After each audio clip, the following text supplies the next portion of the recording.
Hello. In this video we will consider the question, can a finite stationary Markov chain have null recurrent states? So to set the stage for this discussion, let's recall some definitions.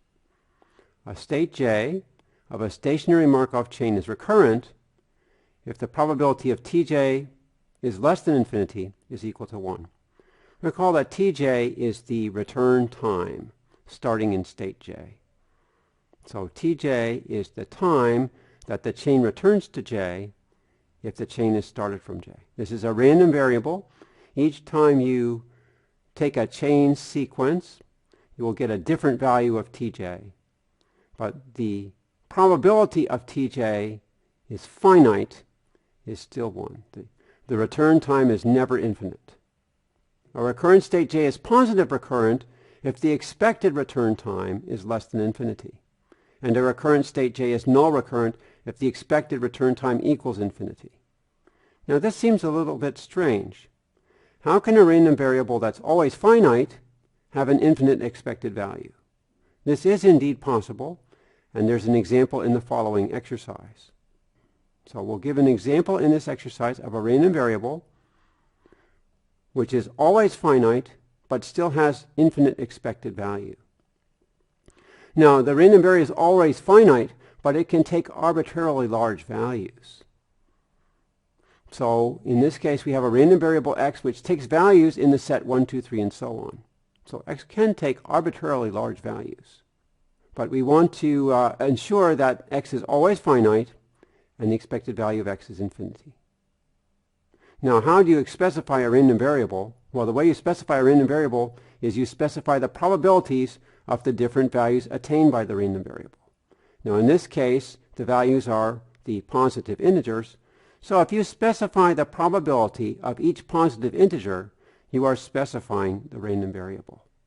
All right, so to answer this question, all you need to do is to give the probability that x equals k for every integer k.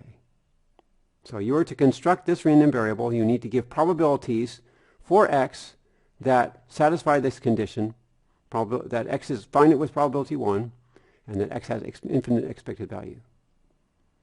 So there's a hint here. Consider these two series, the sum of 1 over k squared and the sum of 1 over k. Now in calculus you learn the integral test. You can compare the sum of this series with the integral of 1 over x squared. And you can compare the sum of this series with the integral of 1 over x. You can either get an upper bound of the series or a lower bound depending on how you arrange the comparison. For example, let me show you this second comparison here. So I'll draw my axes.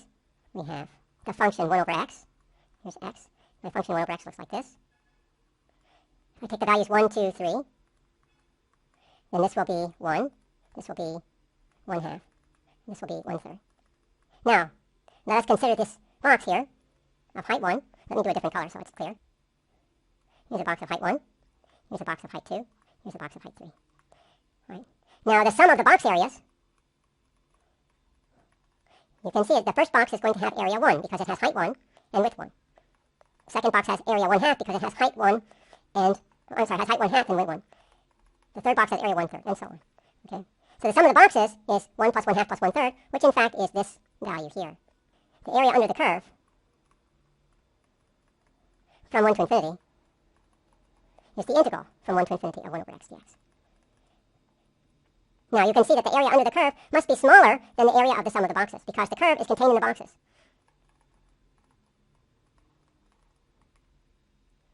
So this gives me this inequality here. The sum is bigger than the integral. Now to get the other one, you can see that you need to arrange the boxes differently, but you can make a similar comparison. So if you compare these series, and you arrange your probabilities well, choose your probabilities to have some relationship with these series. And you will find out that you can find a random variable with whose probabilities give 1 and whose expectation is infinite. Now, we've talked about positive recurrent states and null recurrent states. Are there any null recurrent states? In fact, an example of a null recurrent state is the state 0 in an infinite random walk. The walk starting at 0 will certainly return to 0, but the time it takes could be arbitrarily large. So remind you of a random walk that's infinite. You do have a real number line. And if you start from 0, you either go to the left or to the right. Let's suppose I go to the right. I might go to the right again. Now, this wanders around back and forth. It may go back here, then it may go back here again. So it's going to wander around. Now, according to the theory, if you start from 0, eventually you will come back to 0 with probability 1. However, you can wander off very, very far. So it may take an arbitrarily long time for you to get back to 0. In fact, the expected return time is infinite. Now, in this case, the Markov chain has an infinite number of states. And that's one reason why you can wander off infinitely before you come back. So the question is, can a recurrent state in a finite stationary Markov chain be recurrent? Okay. So that means, can you wander infinitely among a finite number of states? Now, that's not intuitively clear whether that's true or not. If I start at 0, I can wander around here for a long, long time. In fact, the time around here can be arbitrarily long. Eventually, I will get back to 0, but I could spend 10, 20, or 100 steps away from 0. The question is the expected time away from 0 finite or infinite? For the infinite random walk case, it was infinite. For the finite Markov chain, well, at this point, we don't know. Well, let's see if we can enter this question. We will use this powerful conditional expectation formula, which we've seen before. So the expected value of a random variable can be expressed as the sum of the expected value of x given a condition where these conditions, A1, A2, etc., form a partition. Now here I have a k. K could be infinite. So I want to apply this formula to the return time to state j. So I just replace x with tj. All right, now we want to apply this formula. To get a formula, we need a partition. And in this case, we're going to have an infinite partition. It doesn't matter if the partition is finite or infinite, you still have this formula. So, to apply this formula, we will use this partition. A1 is the set or event that the chain starting in state j first returns to j within m steps. Okay, and m is some number. I don't really need to specify that right now. A2 is the event that the chain starting in j first returns to j between m plus 1 and 2m steps. Now, if you think about it, A1 and A2 are disjoint events, because if A1 occurs and the chain returns in the first m steps, then A2 cannot occur, and vice versa. Now, A3, as you might have guessed, is the event that the chain starting in j first returns to j between 2m plus 1 and 3m steps. So do you see what I'm doing here? I'm dividing the number line into intervals. The first interval has length m. Second interval also has length m. All of these intervals have length m. And if the first return is in this interval, that's going to be A1. If the first return is in this interval, that's going to be A2. If the first return is here, it's going to be A3, etc. Now, the first return is going to be in one of these intervals. So, in fact, these intervals are disjoint and they form a partition. So this gives me a partition of my sample space. This is one of the key ingredients that I need in order to apply the conditional expectation formula. Now, what are the other ingredients? I'm also going to need to get these expectations and these probabilities. Now, it turns out I won't be able to find these exactly, but I can estimate them. Now, consider what these sets mean. Suppose, for instance, that the chain falls in set A3. In this case, the first return of the chain to state j happens between 2m and 3m. All right? So what can I say about the expectation? Well, the expectation of this return time, tj, given A3, is bigger than 2m and less than 3m. So I can't get an exact value, but I can get some very good bounds. If the chain falls in an, the expectation of tj given an, it must be between nm and n plus 1m. So that will give me some idea about the expectation. The last thing I need to do is to estimate these probabilities. What is the probability that the chain returns between nm and n plus 1m steps? Well, again, we won't be able to get an exact number, but we will be able to estimate. To get this estimate, we'll have to consider other steps. Well, we won't be able to get an exact number, but we will be able to estimate. Let's do that now. Now, defined as the set of all states that can be reached from J. Now for every state in set S, we will let Pij be the probability that the chain starting in state I reaches J within m steps. So what are we talking about here? We have several states here, including J and some other states. We also have state I. We know that I is in S, so J communicates with I. There is some path. If I draw the transition diagram, there is some path that allows me to get from J to I. Now here I want the minimum over all I in S of Pij. And that's the probability starting in state I that I reach J. So I start here, and somehow I get back to state J. Now how do I know that it's possible to get back to state J? Well, we showed that in theorem 1.9. If I can be reached from J and J is recurrent, then I and J must communicate. So there's a non-zero probability that at some point, starting in state I can reach back to state J. It is possible to get back to state J. Therefore, for each I in S, there is a value mi such that Pij is greater than 0 for this mi. Right? If I can get from I to state J, there must be some number of steps within which I can get there. It might be 100, it might be 1,000, but there must be some number of steps. So I'm going to choose my value of m as the maximum over all these states I of mi. Now if I choose this m, then P mini is going to be greater than 0 because it's the minimum of a finite number of positive values. All right, let me just write that for reference.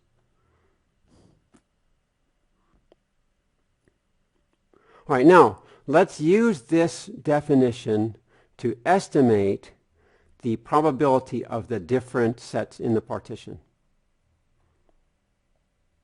What about PA2?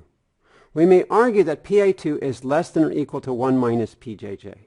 Why is that? Well, let's draw our number line. Here I have m, m, m.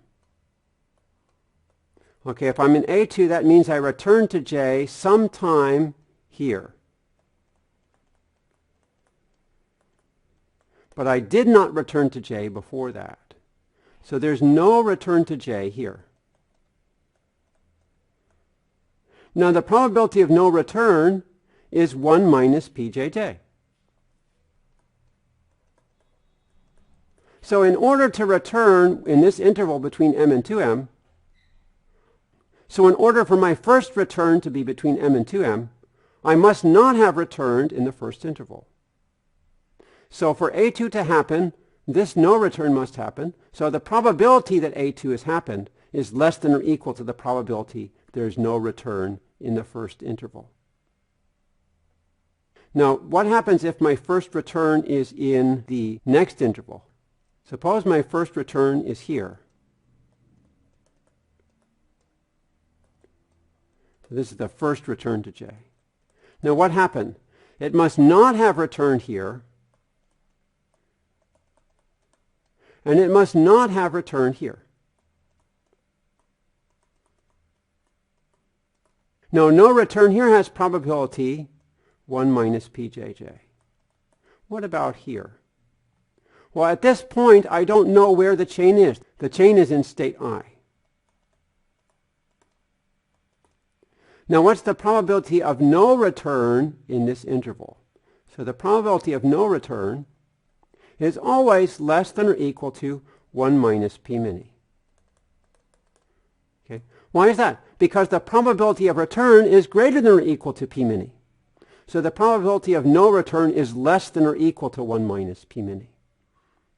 So in order to return in the third interval, I must not have returned in the first two. The probability that I didn't return in the first interval is 1 minus Pjj. The probability I didn't return in the second interval is less than or equal to 1 minus P mini. These two events are independent, so I can multiply the probabilities of these two events together and get an upper estimate of the probability of A2. Now I can argue this for any number of intervals. If I'm in the next interval, I argue that I did not return in the first three intervals.